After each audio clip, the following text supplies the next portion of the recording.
আল্লাহর নবী, বিশ্ব নবী, মায়ার নবী,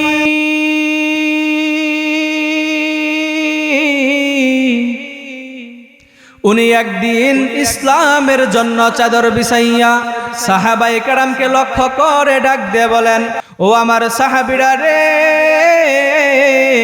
তোমরা ইসলামের জন্য যে যা পারো দান করো। প্রত্যেক সাহাবায়ে কেরাম দৌড়াইয়া যার যার বাড়িতে চইলা গেছেন। এতিম নবী ইসলামের জন্য চাদর বিছাইছে, সেই চাদরে কি দান করা যায়? প্রত্যেক সাহাবায়ে কেরাম যার যার বাড়িতে দৌড়াইয়া চইলা গেছেন। হযরত উমর দৌড়াইয়া চইলা গেছেন, আলী, উসমান, আবু বকর সহ প্রত্যেকটা সাহাবায়ে কেরাম যার যার বাড়িতে চলে গেছেন। আসছে পথে আধার নেমে,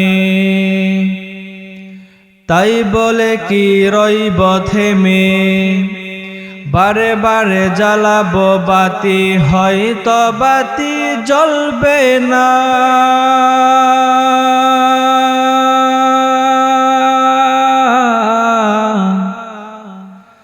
তাই বলে তো ভীরুর মতো বসে থাকলে চলবে না। রৌনক বজমে সামারা আজ কাওয়াকিব করদাই, রৌনক বজমে সামারা আজ কাওয়াকিব করদাই, রৌনক বজমে জমিরা আজ উলামা করদাই। সুদ ঘুষ আর অবিচার, অন্যায় আর ব্যভিচার, নারী হরণ, নারী ধর্ষণ, মানুষ খুনে কাঁদেছে বাংলার জমিন।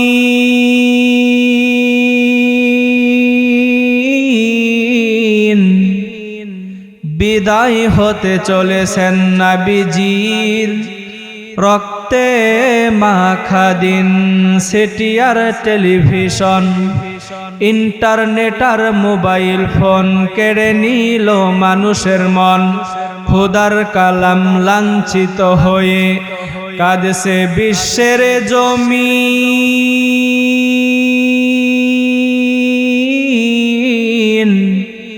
বিদায় হতে চলেছেন নবীজির রক্তে মাখা দিন। তবে মানুষ তোমরা মনে রেখো, একদিন তোমার সোনার শরীর থাকবে না রে আর। মাটির দেহ মাটি খাবে, মিশবে রে দোলায়। ইমান ইমান বল মানুষ, ইমান কি এতই সোজা?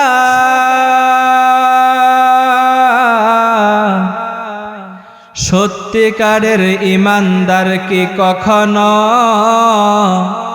বহে গুনাহের বোঝা? শোনো মিথ্যুকে দুনিয়ায় পূর্ণ যার ঈমান, সত্যি মানুষ বুঝতে পারে ইঙ্গিতে আসমান। গোলাপ মাঝে মিষ্টি হাসুই, দক্ষিণা হিমেল বায়ু,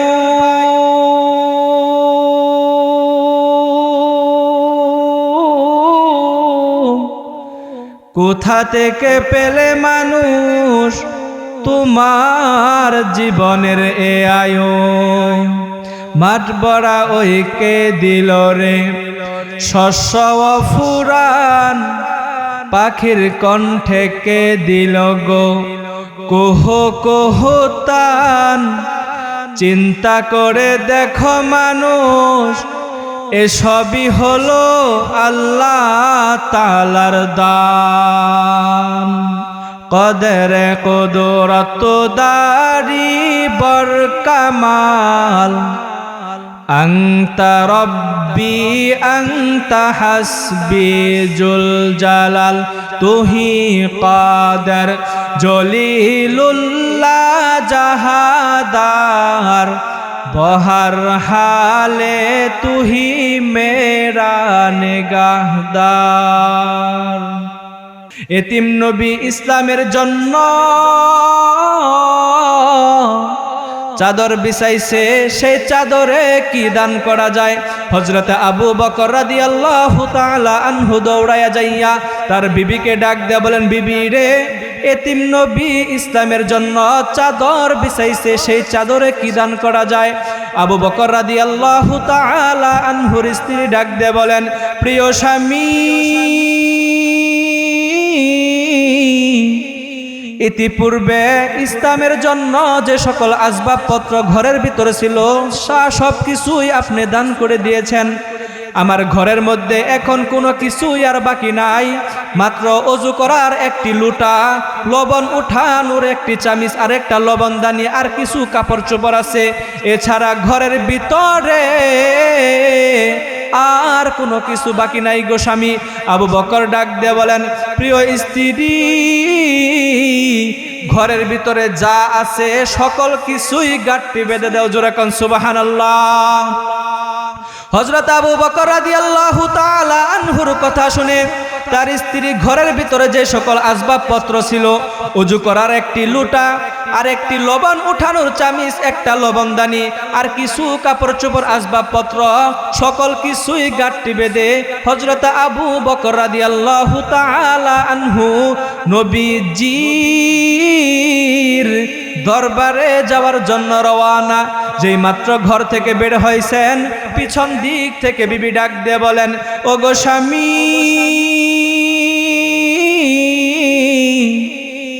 আপনি পুরুষ মানুষ হইয়া এতিম নবী ইসলামের জন্য চাদর বিছাইছে, সেই চাদরে দান করার জন্য যাচ্ছেন। কাল কিয়ামতের ময়দানে আল্লাহ রব্বুল আলামিন যদি আমাকে ডাক দিয়ে বলেন, ওগো আবু বকরের স্ত্রী, তুমি কি মহিলা মানুষ হইয়া কোনো কিছুই এতিম নবীর চাদরে দান করো নাই? আমি কাল কিয়ামতের ময়দানে কি জবাব দিব গো স্বামী? আপনি একটু দাঁড়ান, আমার পক্ষ থেকে যেই জিনিসটা আমি আপনার কাছে দিব, আমার পক্ষ থেকে ওই আসবাবপত্রটাও আপনি এতিম নবীর চাদরে দিয়ে দিবেন। আবু বকর রাদিয়াল্লাহু তাআলা আনহুর স্ত্রী ঘরের ভিতরে যাইয়া ডাক দিয়া বলেন, ওগো স্বামী, একটু ঘরের ভিতরে যদি আসতেন ভালো হতো। আবু বকর ঘরের ভিতরে যাইয়া দেখেন তার স্ত্রী খেজুরের পাতার একটা চাটাই গায়ের মধ্যে পেছাইয়া তার পরনে যে কাপড়টা ছিল ওই কাপড়টা ইসলামের জন্য আবু বকরকে দিয়া বলেন, ওগো স্বামী, আমার আর কোনো কিছু নাই, আমার বলতে এই একটাই কাপড় ছিল, আপনি এতিম নবীকে জানাইয়া দিবেন আমার স্ত্রীর এই একটা কাপড় ছিল, এই একটা কাপড়ই ইসলামের জন্য দান করে দিয়েছে, ইহা ছাড়া আমার জন্য আর কিছু নাই গো স্বামী।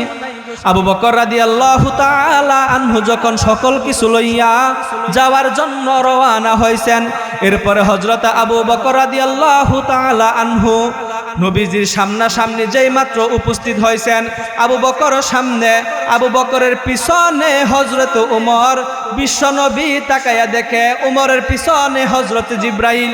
কিন্তু আবু বকর যেহেতু সামনে চলে আসছেন, এই জন্য আবু বকরের হাত থেকে বিশ্বনবী, মায়ার নবী, সেই গাঁটটিটা নেওয়ার জন্য হাত বাড়াইছে।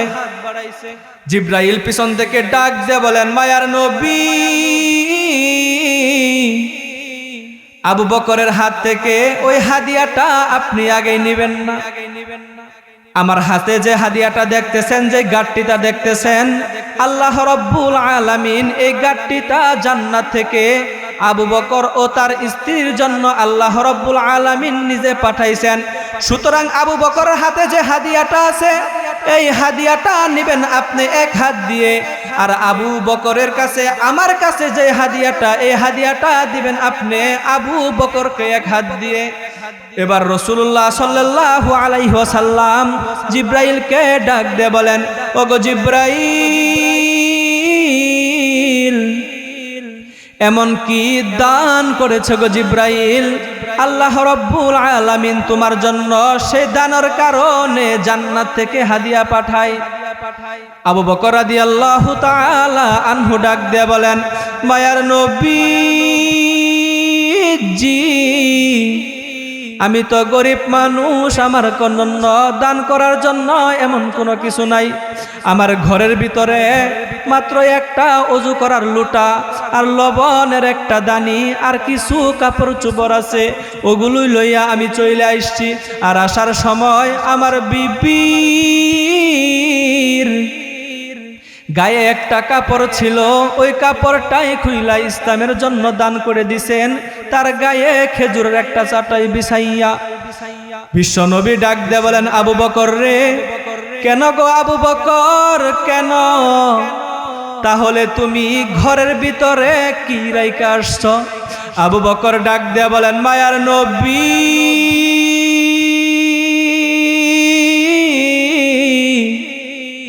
আমি ঘরের ভিতরে আল্লাহ ও তার রাসূলকে রেখে আসছি।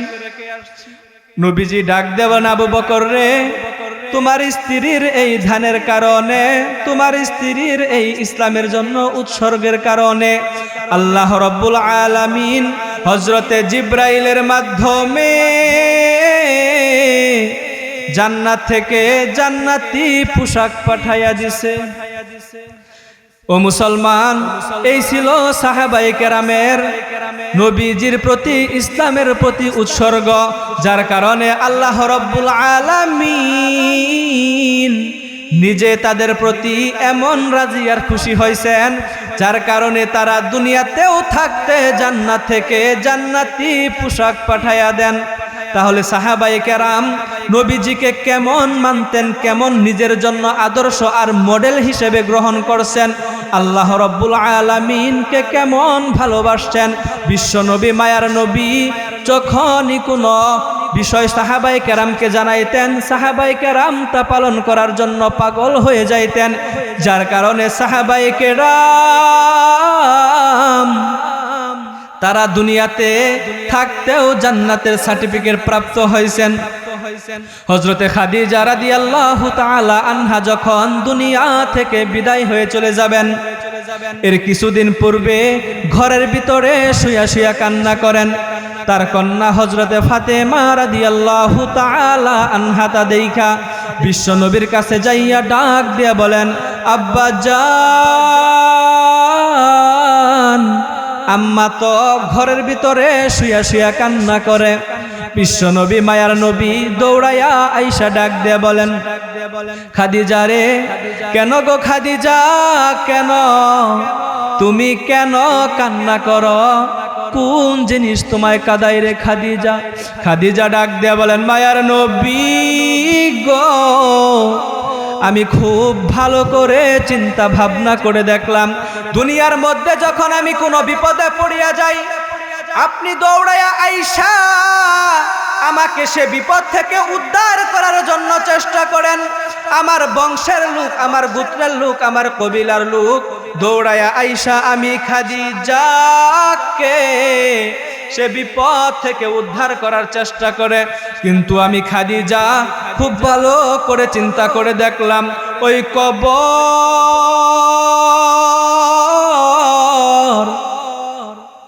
সেখানে যদি আমি খাদিজা বিপদে পড়িয়া যাই, আমাকে কে রক্ষা করবে? এটা বইলা বিশ্ব নবী, মায়ার নবীকে জড়াইয়া দইরা হাউমাউ করে কান্না করে। বিশ্ব নবী ডাক দিয়ে বলেন, খাদিজা রে, প্লিজ কান্না থামাও, কান্না থামাও, কান্না থামাও। খাদিজা বলেন, নবীজি কোন সান্ত্বনায় কান্না থামাবো? ওগো নবী, মন মানে না, মন মানে না। যদি ওই কবরে বিপদে পড়িয়া যায়, আমি খাদিজাকে কে রক্ষা করবে? খাদিজা ডাক দিয়ে বলেন, মায়ার নবী গো, আপনি আমাকে কথা দেন, আমি ইন্তিকালের পর আপনার জামা মুবারক দিয়া আমি খাদিজাকে কাফনের কাফন পরাইবেন। বিশ্ব নবী ডাক দিয়ে বলেন, খাদিজা রে, কেন গো খাদিজা, কেন আমার জামা দিয়ে কেন তোমাকে কাফনের কাফন পরাইতে হবে? খাদিজা ডাক দিয়ে বলেন, মায়ার নবী,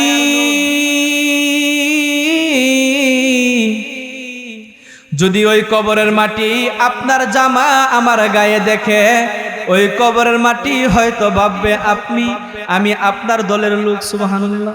হয়তো ওই কবরের মাটি আমাকে আপনার দলের লোক ভেবে আমাকে চাপ দিবে না, একটু হলেও ভালো আচরণ করবে। কেমন চিন্তা ভাবনা!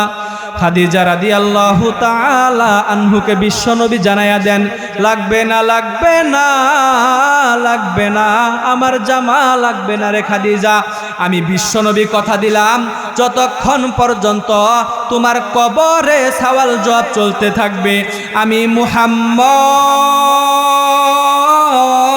এর পাশ থেকে সরব না। ও মুসলমান, খাদিজা রাদিয়াল্লাহু তাআলা আনহা যখন দুনিয়া থেকে বিদায় হয়ে চলে যান, প্রত্যেক সাহাবায়ে কেরাম কবরস্থ করিয়া যার যার মতো যার যার বাড়িতে চলে যায়।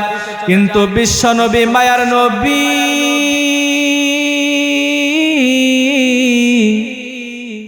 তিনি তো খাদিজার কবরের পাশ থেকে সরে না। আল্লাহ রাব্বুল আলামিন হযরত জিবরাইলের মাধ্যমে খবর পাঠায়া দেন, ওগো হাবিব, আপনি কেন কবরের পাশ থেকে সরেন না গো হাবিব? আল্লাহ রাসূল সাল্লাল্লাহু আলাইহি ওয়াসাল্লাম ডাক দিয়ে বলেন, ওগো মালিক, আমার খাদিজা বড় ভয় পাই গো কবরের জগৎকে। আমি আমার খাদিজাকে কথা দিয়েছি, যতক্ষণ পর্যন্ত খাদিজার কবরে সওয়াল জবাব চলতে থাকবে, আমি মুহাম্মদ খাদিজার কবরের পাশ থেকে সরব না। আল্লাহ রাব্বুল আলামিন জানায় দেন, এই মুহাম্মদ, লাগবে না, লাগবে না, লাগবে না, চলে যান, চলে যান, চলে যান। খাদিজার সওয়াল জবাব আমি আল্লাহ নিজে দিয়ে দিব। খাদিজার জিম্মাদারির দায়িত্ব আমি আল্লাহ রাব্বুল আলামিন নিজে নিয়েছি। ও মুসলমান, একটা বার ভেবে দেখেন, যারা দুনিয়াতে থাকতেই আল্লাহ রাব্বুল আলামিন তাদের প্রতি এমন রাজি আর খুশি হয়েছেন, যার কারণে তারা দুনিয়া থেকেই জান্নাত প্রাপ্ত হয়েছেন, জান্নাতের সার্টিফিকেট প্রাপ্ত হয়েছেন। সাহাবায়ে কেরামের ইতিহাস সম্পর্কে যদি আপনাদের কাছে তুলে ধরা হয়, এভাবে দিনের পর দিন সাহাবীদের সম্পর্কে আলোচনা করা হবে, আলোচনা করা হবে, আলোচনা করা হবে, এরপরেও শেষ হবে না। আল্লাহ রাব্বুল আলামিন